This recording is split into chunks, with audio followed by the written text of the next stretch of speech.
Tulong sa tanan. Ngayong hapon. Happy Sabbath. Hapon. Okay. Alright then. Happy, holy, blessed Sabbath, everyone. So, by the way, my part is to give this testimony. But, by the way, so na akong testimony this afternoon is not about my journey going here sa NYC, but my experience sa among pag-country living dito sa Paraiso sa sakop Japan sa Alabel. Have kisa na yung familiar sa quote na I am not interested whether you stood with the great, but I am interested whether you sat with the broken. Kisa na yung familiar na quote? Wala. So, last year, year 2021 to 2023, almost 3 years po may nag-county living dito sa Paraiso, sa far-flung area dito sa Alabel. So, during our stay there are lots of lessons yun nga ako natutunan sa mga kabataan dito. So, year 2022, nag-feeding program sa far-flung beach dito sa among country living. Tapos, while we are eating, I had conversations with the young children dito sa countryside, and then ang among topic is ilang source of food. So ilang source of food, siyempre nasa sa bukid, ang ilaha lang yung makaon dyan sila sa ilang mga gipang tanong, like yung mga mais, kamote, and balanghoy.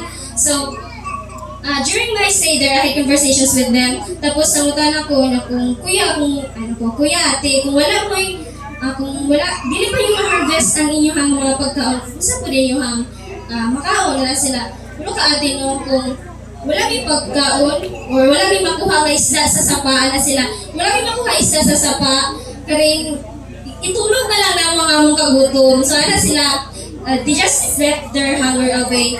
So, pero ang nakatouch yun sa ako ang kaisunan, sila nga. Pero pasalamat, yapon ni atin nung kaibisan sa kalisod sa kinabuhi diri sa bukid.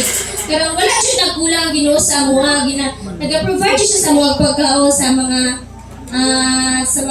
pagkaon na ilang makita lang sa ihang palibot. So, it was in my short stay there that the thought, how I sat with the broken was realized. Diba, like, even though they may be lacking in so many things in life, but being in the midst of them, I saw contentment, I saw gratitude. So, bisis mo gagmay butang mo, karing mapasalamaton kay sila.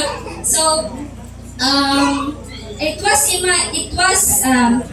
my short there, I have found life stories to ponder on, and a constant inspiration to be grateful of whatever life gives me and however I can give it back to the world. So, there's still so many communities. Daghan pa kayo mga communities, daghan pa kayo mga communities that are unreached and unknown. And having met one, it has always been in my prayer that the Lord will grant me the heart to always say, Lord, here I am. I will go, send me. So, since then, it has always been my ultimate goal to reach the unreached. It has always been my ultimate goal because once you experience the love of Jesus, good mo kay suunan, you want to spread it, you want to pass it on.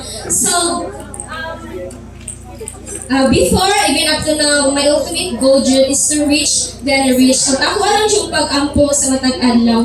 You know, thy will be done kung ipagkakaloob mo. So, that would be all. And once again, happy Sabbath, everyone.